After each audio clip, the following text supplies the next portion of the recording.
জয় ভগবান কৃষ্ণচন্দ্র কি। আশা করি আপনারা ভালো আছেন।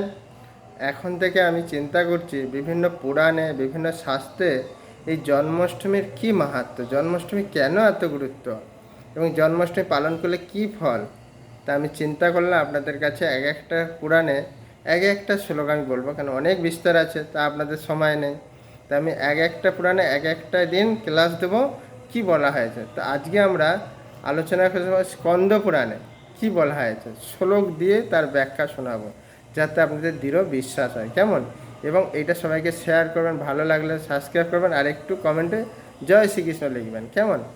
বলছে দেখুন, স্কন্দ পুরাণে বর্ণনা করা আছে, পরোপকার যুক্তানাং তীর্থ সেবারতাত্মনাম নিরাশয়েষু বসতাং তাপসনাস্তু যৎফলম রাজস্য সহস্রেষু যত বর্ষাগ্নি হেয়ত্ত এক নৈবত বাসেন জয়ন্তাং তৎফল স্মৃতং।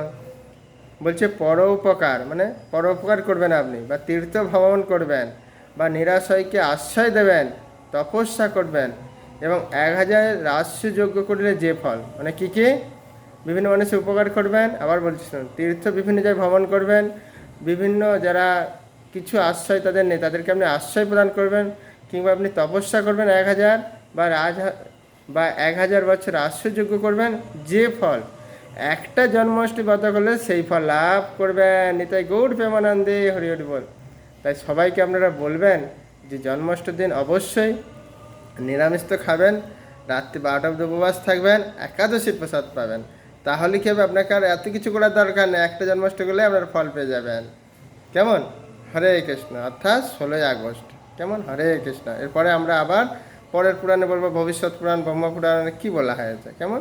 হরে কৃষ্ণ। সবাই ভালো থাকবেন, এখন থেকে প্রস্তুত নেন। জয় ভগবান কৃষ্ণচন্দ্র কি জয়।